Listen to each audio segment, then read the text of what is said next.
어제 유시민 작가의 비평 영상이 공개된 뒤 민주진영 전체가 뒤흔들리고 있습니다. 모두가 이상하다고 느끼면서도 감히 입 밖으로 꺼내지 못했던 이야기. 유시민이 결국 마지막 퍼즐을 맞춰버렸기 때문입니다. 검찰개혁을 막아서는 기괴한 움직임, 특정 인물을 특정 자리에 앉히려 한다는 의심, 그리고 구조적 다수라는 궤변 속에 감춰진 진짜 목적. 유시민은 더 이상 이 모든 원인을 주변 사람들에게 돌리지 않았습니다. 대통령 본인의 선택일 수 있다고 정면으로 말했습니다. 마치 모두가 벌거벗은 임금님을 보고도 침묵하고 있을 때 한 아이가 임금님은 벌거벗었습니다 라고 처음으로 외친 것처럼 말입니다. 그러자 반박은 나오지 않았습니다. 대신 유시민을 향한 비난과 조롱, 배신자라는 공격만 쏟아졌습니다. 목소리는 넘치는데 논리는 보이지 않았습니다. 그런데 바로 이 과정에서 류이재명의 실체까지 또다시 들통났습니다. 매불쇼 유시민 영상에 몰려가 댓글과 싫어요 공격을 퍼부으며 엄청난 세력처럼 행동했지만 싫어요는 고작 7천 수준이었던 것입니다. 좋아요는 12만, 싫어요는 7천. 그들은 많아서 커 보인 게 아니라 조직돼 있어서 시끄러웠던 겁니다. 본격적인 영상 시작에 앞서 오늘 내용이 더 많은 민주시민들에게 알려질 수 있도록 영상 좋아요와 구독 한 번씩 정중하게 부탁드립니다.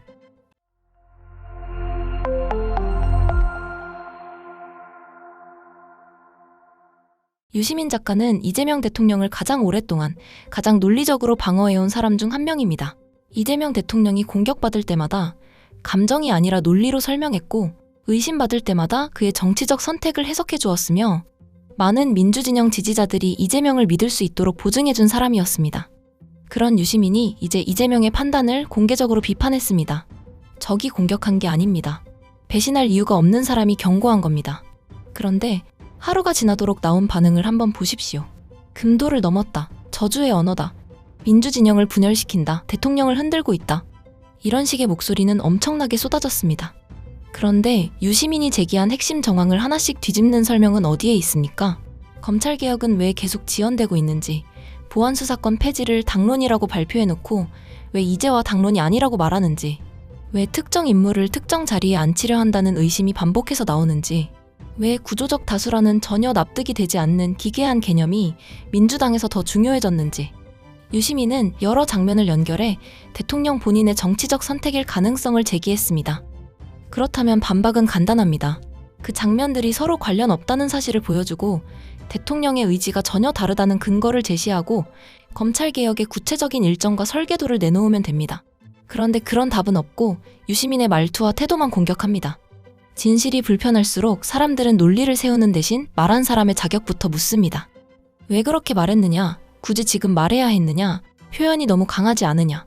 이런 질문으로 내용물을 덮습니다. 유시민의 표현이 과격했다고 생각한다면 표현을 비판할 수 있습니다. 하지만 표현을 비판한 뒤에는 반드시 내용에도 답해야 합니다. 내용에 답하지 못한 채 표현만 물고 늘어진다면 그건 반박이 아니라 회피입니다. 그래서 지금 흔들리는 것은 유시민의 말이 아닙니다. 유시민의 말 앞에서 제대로 답하지 못한 사람들의 명분입니다.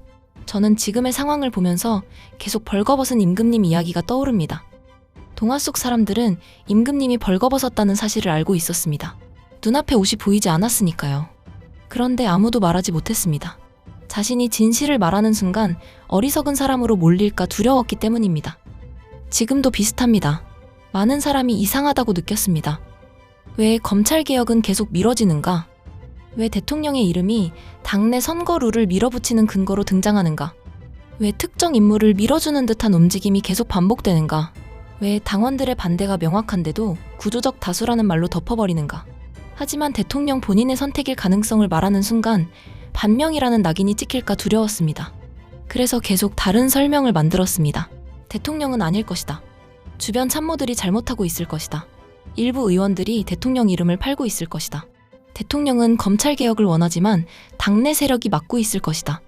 그렇게 모두가 보이지 않는 옷을 칭찬하듯 보고 싶은 설명만 반복했습니다. 그런데 유시민이 말한 겁니다.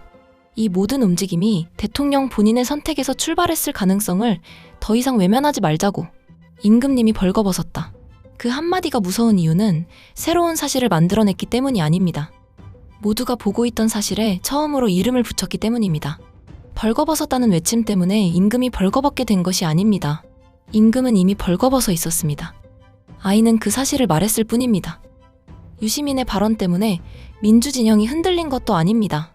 이미 흔들리고 있던 민주진영에 유시민이 원인을 지목한 겁니다. 그리고 이 순간 그동안 침묵하던 사람들의 감정이 터져 나온 것이죠. 자신만 이상하다고 생각한 것이 아니었다. 자신만 의심했던 것이 아니었다. 대통령을 지지하면서도 대통령의 선택을 비판할 수 있다는 사실을 다시 확인한 겁니다. 지지는 복종이 아닙니다. 지지는 판단을 위임한 것이지 판단력을 반납한 것이 아닙니다. 정치인을 지지한다는 것은 그가 무엇을 하든 옳다고 믿는 일이 아닙니다. 잘할 때 힘을 실어주고 잘못된 길로 갈 때는 누구보다 먼저 멈춰 세우는 것입니다. 오히려 아무 말도 하지 않는 사람이 가장 무책임한 지지자일 수 있습니다. 잘못을 알면서도 침묵하는 것은 정치인을 지키는 일이 아니라 실패할 때까지 방치하는 일이기 때문입니다.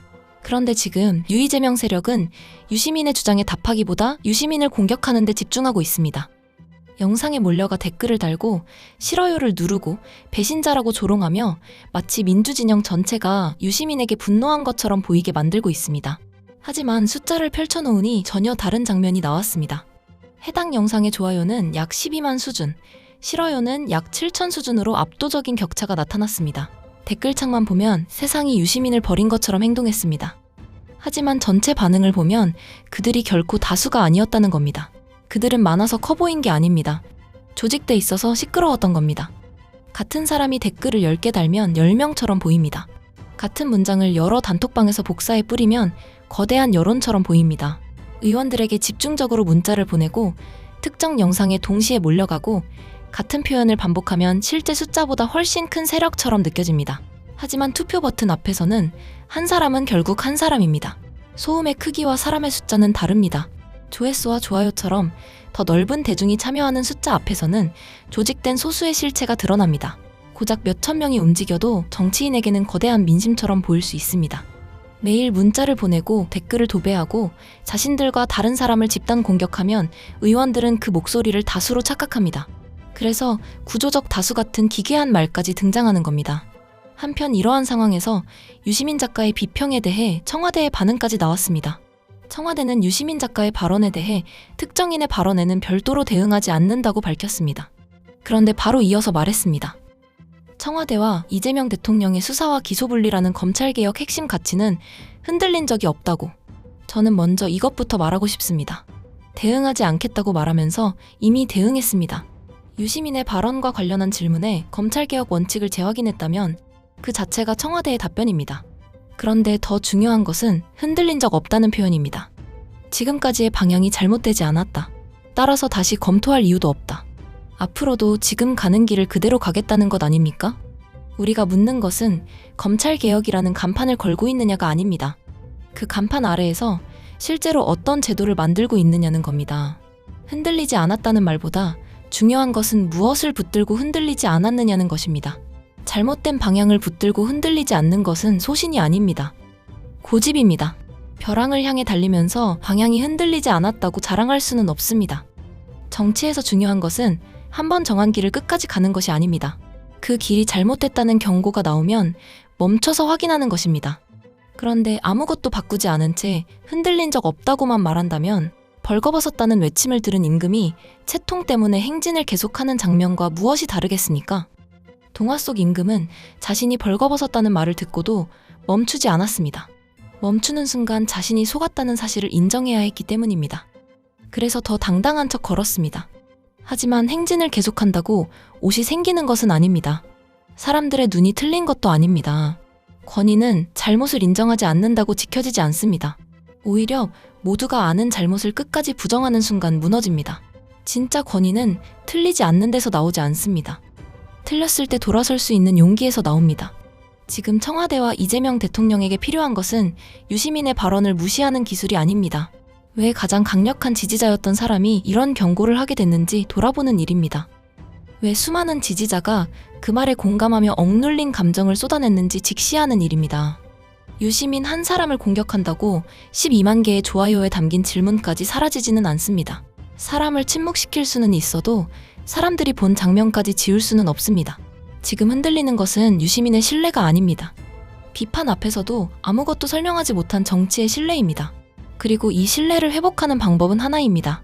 비판자를 적으로 만들지 말고 그가 던진 질문에 답하는 것. 임금님은 옷을 입었다고 더 크게 외치는 것이 아니라 행진을 멈추고 정말 옷을 입고 있는지 확인하는 것이어야 합니다. 시청자 여러분은 어떻게 보십니까? 여러분의 생각을 댓글로 남겨주십시오. 오늘 내용이 더 많은 민주 시민들에게 알려질 수 있도록 구독과 좋아요 정중하게 부탁드립니다. 끝까지 시청해주셔서 진심으로 감사드립니다. 저는 다음 영상에서 더 중요한 이야기로 다시 찾아뵙겠습니다.